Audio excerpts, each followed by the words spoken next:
Merry Christmas. So I learned a few things this morning. One thing I learned is that Des Britton loves pancakes, and he ate a bunch of them this morning. Actually, he was sharing that a little bit earlier. Loves pancakes. I also learned, actually I didn't learn this, I knew this. You guys can really sing. Great job with that. I learned that you can actually clap on beat. Which is great. Maybe we can work on that a little bit more. And one thing that I'm still wondering about is whether we need to work on our dancing, but we probably do most likely. Well, many of you know that this past May, my wife and I were able to go to Europe for a couple of weeks. It was our 30th anniversary, and so we went there, toured around to different places. I thought the trip was great. Everywhere we went to London, we went to Gouda in the Netherlands. We had an exchange student from there a number of years ago, and so we went and visited her and her family. We went to Graz, Austria, and Salzburg, Austria, and then we ended up in Munich, Germany.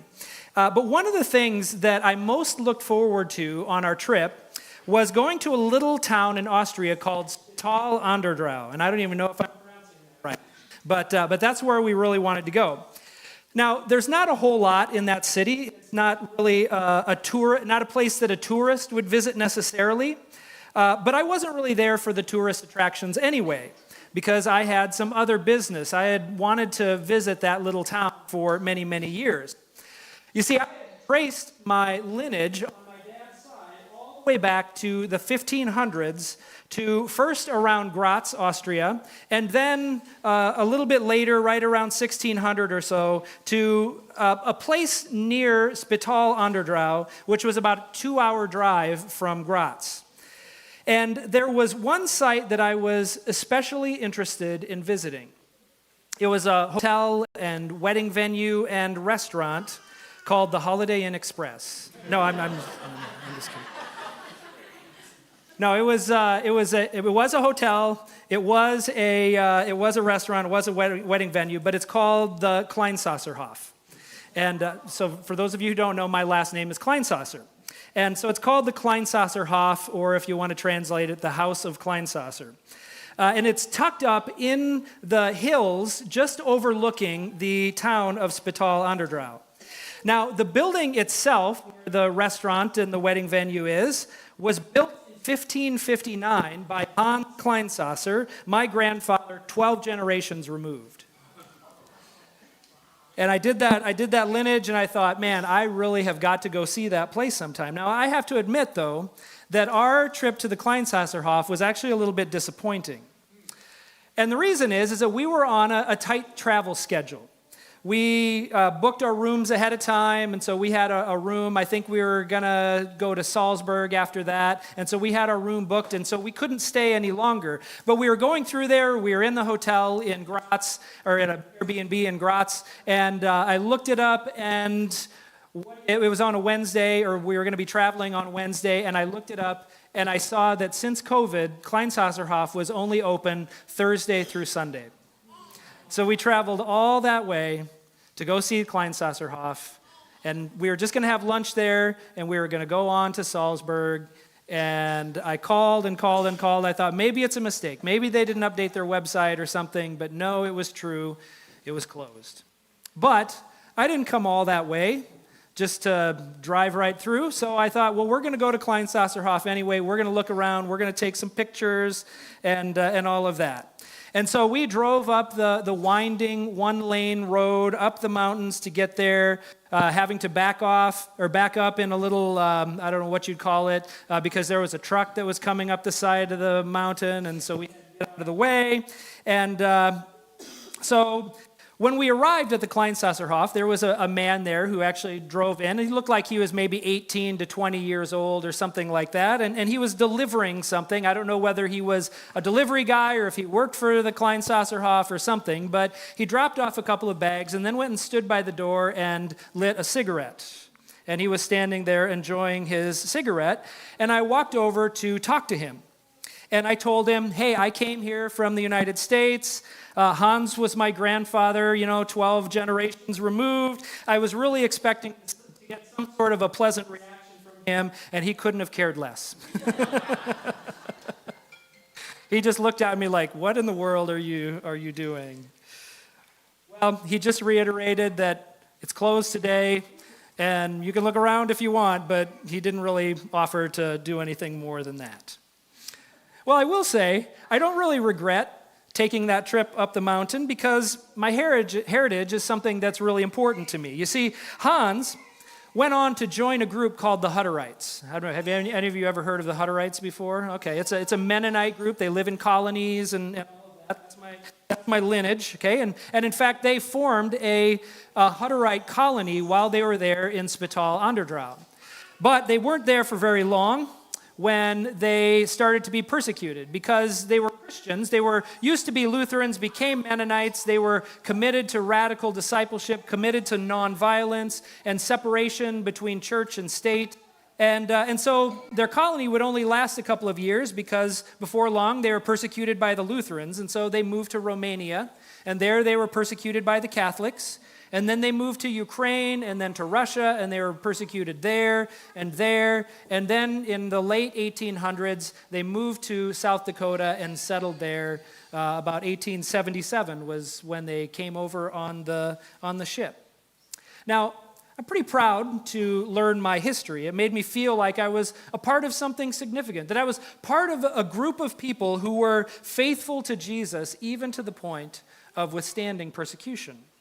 Right? There's something about learning our history that is meaningful to us. Even in an individualistic society like ours, we are proud or we are ashamed to be a part of our people. In small and very large ways, our genealogy can tell us a great deal about who we are. But we're also very selective about how we tell our genealogy, aren't we? There's only a few things that we want to reveal about who our people are. You know, it would really change things to find out that our ancestors were slaves or slave owners, or Nazis, or people who sheltered Jews from Nazis in Europe during World War II. And so mostly we choose to tell the stories that we're proud of. But whether we acknowledge it or not, it's our entire story that shaped us, that made us who we are, good or bad. It made us into who we are today. That applies to our medical history, but also in many ways to our occupation, to our marital relationships, to addiction, to all of those things. And so many people can say, I come from a long line of fill in the blank. All right, so why do I get into this today? Maybe the answer has become pretty clear.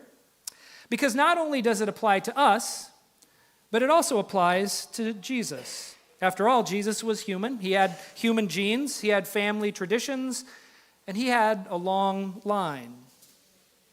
And we see a couple of genealogies in the New Testament. We see one in Luke and we see one in Matthew. Now, they're not necessarily contradictory, but they are different. You see, we know that ancient genealogies are incomplete because the point of ancient genealogies was not to get every single detail, every single fact correct, but they were made to tell a story. They don't list every single name because those genealogies, and actually, like most ancient writing, was not to nail the details. They were written to make a particular point. Now, Luke makes this with the point that Luke makes is different than the genealogy that we're going to look at in Matthew. Luke traces the roots back to Adam because he's writing to a Roman named Theophilus. Now, Theophilus likely wouldn't have known much about Abraham or all the Jewish names that you find on the list. And so he also mentions Adam to go all the way back to the very beginning of time, because he's talking to a Roman audience. Now, Matthew, on the other hand, is writing to Jews. His readers would have known pretty much all of the names that Matthew lists, and they would have understood their significance. And if they were paying attention, then they also might have been a little bit confused and maybe a little bit put off by the people that Matthew lists. You see, one of Matthew's goals in writing the lineage, and by the way, we're not going to inflict the reading the whole genealogy on you. If you want, you can go back sometime and you can read it, maybe for your devotional time tomorrow or something like that. You can go through it, but you'll have to take my word here, okay? But one of Matthew's goals was to get people to see that Jesus had royal lineage, tracing his roots back to King David. And this was important since the prophets all said that the Messiah was going to come from the line of David. And since that's the case, in a normal genealogy, we would expect to see great king after great king after great king. And yet, in another example of how the Bible is surprising to us, in fact, even how it brings out the value of women, this is not what we find at all. If the point is to show that Jesus is a king of pure Jewish birth and has greatness running through his veins, Matthew did a pretty terrible job. See, when we look closer, we actually don't find what we expect. Instead, what we find is, well, there's some obscure names in there. We find some foreigners, in other words, Gentiles. There are a few kings listed, but not all of them are good. In fact, very few of them are good. And there, of the many names that we do know well, it also includes a list of liars, thieves, adulterers, and murderers. Okay, if Matthew wanted to make the case that Jesus comes from a great line of great people, he did a terrible job. But maybe the strangest feature of Matthew's genealogy is the presence of 5 women. You see, in a male-dominated society, you didn't see a lot of women in genealogies because, women in those days were pretty insignificant. They were property. They were not the foundation of a great lineage. And yet, in another example, again, of how the Bible frees women, we just talked about this, didn't we? Matthew sees fit to list 5 women in Jesus' genealogy. And that's where we're going to focus today. Now, one of the things that we find out is that Matthew believes in women's equality because on the surface, the women don't seem to be a whole lot better than the men, actually. Let me show you what I mean. The first woman that's mentioned in Jesus' line is a woman named Tamar. Now, Tamar, we find her in Genesis chapter 38.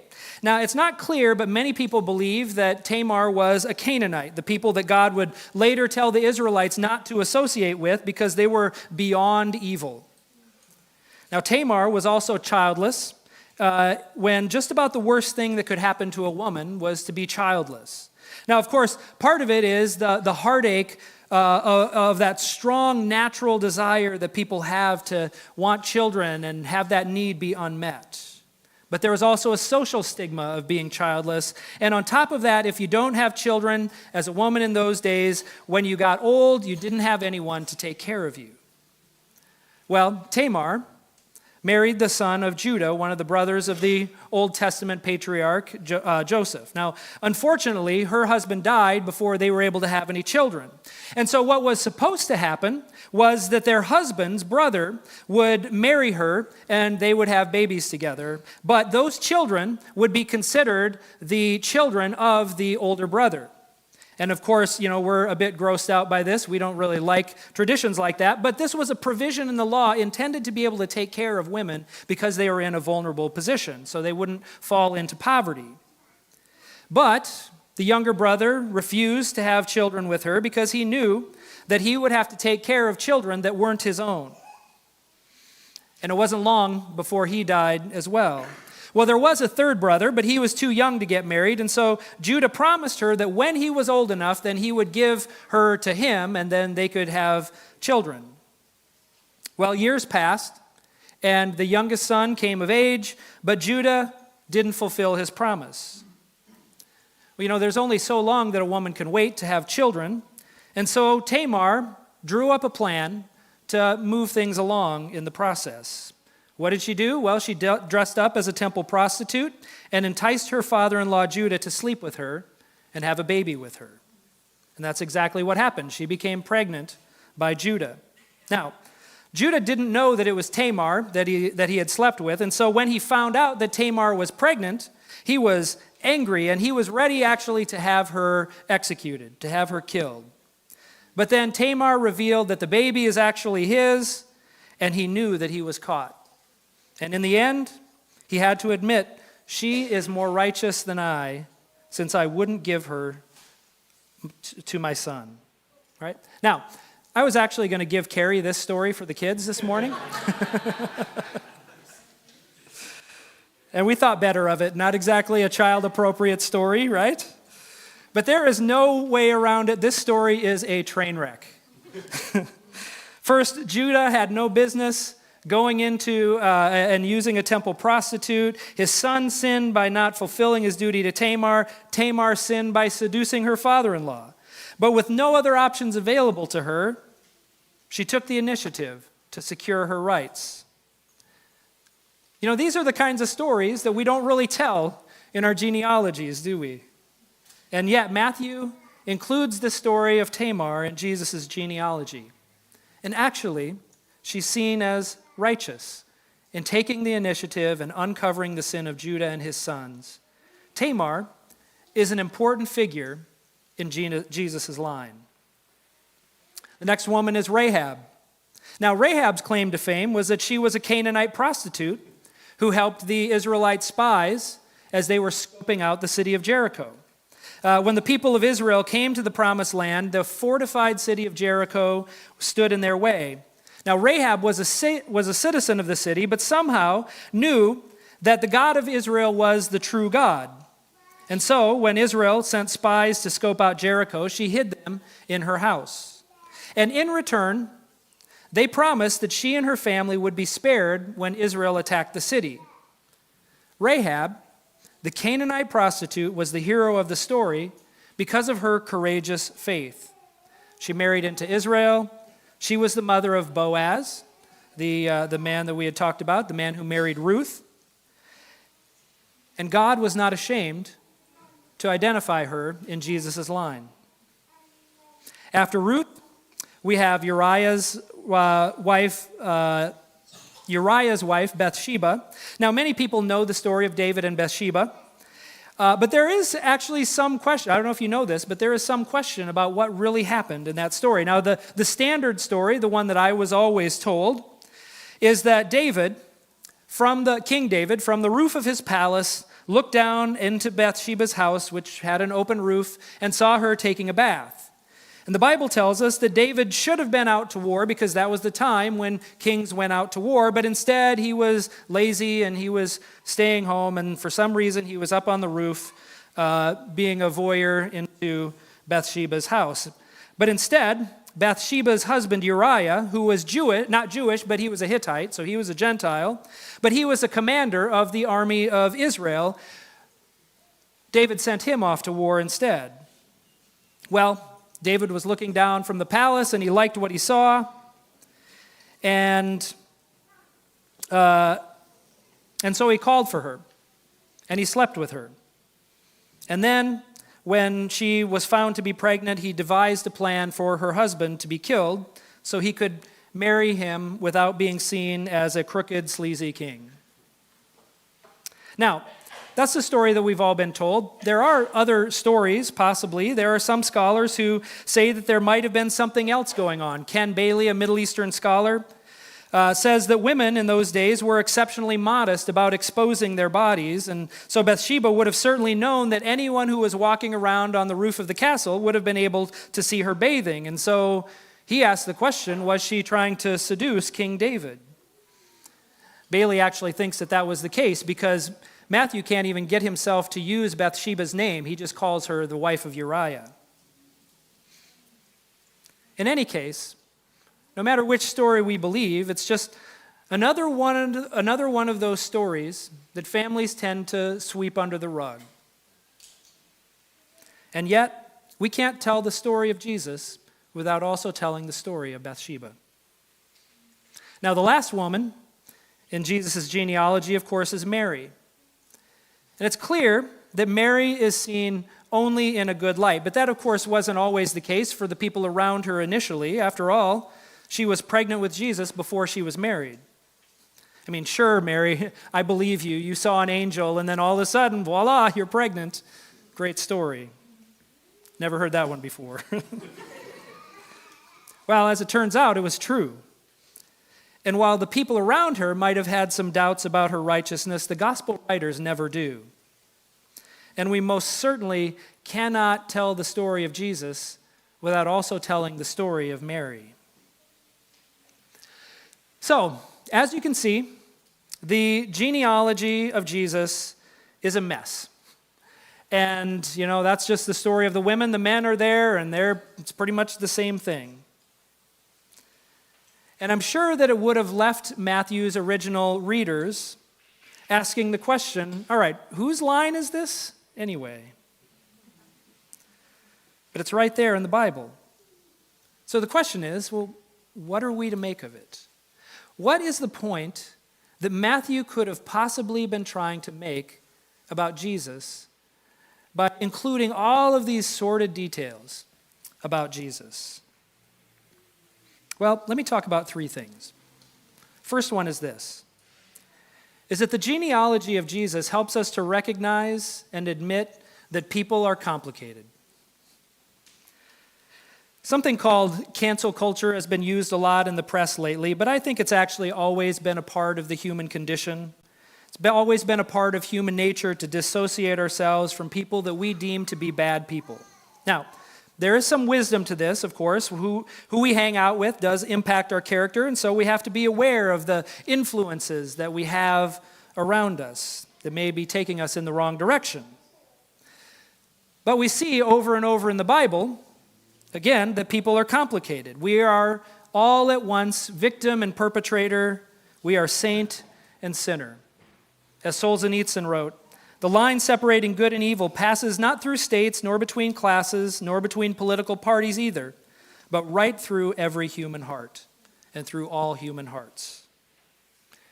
You see, while God desires good from us, the truth is that you and me, every one of us is in process. And so to write someone off as evil or to idolize them as only good is just to misdiagnose the human condition. People are complicated, and Jesus' line shows us that. The second thing that it shows us is that in Jesus, God identifies with that complex and broken humanity. Now, I've mentioned this before, but we've come to misunderstand this biblical concept called grace. We think about grace as kind of a transaction. I pray a prayer, and God gives me salvation, no strings attached. But the reality of grace is actually much deeper than that. You see, the word the Bible uses for grace is actually the Greek word charis, which simply means gift. Well, in Jesus' day, gifts were not given just to be nice. They were given to start a relationship. But people at that time were very selective about who they gave gifts to. Because they didn't give gifts to people with a bad reputation, because other people would see it, and then suddenly you would be associated with that other person. If you were associated with a shady character, then it would impact your social status. But the genealogy of Jesus shows us that God is apparently not very concerned about his reputation. Jesus' lineage isn't exactly pristine, so what? God is still not afraid to call us his children. You see, God doesn't wait for us to get our act together before he associates with us. He identifies with us, and he walks beside us as we are on that journey. And so if you ever wonder whether you've done too much bad stuff in your life for God to want to identify with you, well, wonder no more. Because Jesus' genealogy tells us that it's so. And finally, Jesus' genealogy tells us that God can bring good out of even broken and imperfect people. You see, the history of Jesus is the history of God continually working and shaping and making good out of bad situations. It's actually a reminder of something that we learned from all the testimonies that we heard this past summer. That we are not heroes of our own story, although Entrepreneur Magazine and Chris Hemsworth actually disagree with us on this. So, even beyond wondering if you're accepted by God, if you're wondering if your story is too much of a train wreck to be used by God, think about Tamar. Or if you haven't been a part of God's people long enough to have a place in God's story, think about Rahab. Or if you believe you're too powerless to accomplish anything, think about Ruth. Or if the path you chose or were forced down doesn't lead others to find hope, think about Bathsheba. See, no matter who you are or whatever you've done, God will accept you through Jesus Christ, and he will use you for his purpose. And all it takes is for you to have the attitude of Mary, who the book of Luke tells us when the angel told her that she was going to be the mother of Jesus, she responded by saying, "May your word to me be fulfilled." She accepted it for what it was and followed Jesus. And the great thing about it is that when you do, you get a front row seat to see what God has done in the past and what he will do again, even in our generation. Heavenly Father, we are grateful to you. We are grateful to you for the stories that we've heard today. We're grateful to you because we all know that as much as we would like to claim to be perfect, as much as we would all like to claim to be acceptable, deep down we know it's not true. And so we rely on your grace, we rely on your mercy. And we hold on to stories like that of Tamar and Rahab and Ruth and Mary and Bathsheba. We hold on to those stories because they give us hope. And so, God, I pray that we would fix our eyes on you, that we would be able to admit the kind of people that we are, and yet at the same time have hope for the future, that you will walk beside us and make us into the people you've called us to be, that you will use us for your purposes, that you will give us purpose and meaning in our lives. And so I pray, God, that this Christmas season, that we would be able to see you for who you are, and we would be able to see ourselves as a part of your family. We thank you for that legacy. We pray this in the name of Jesus. Amen.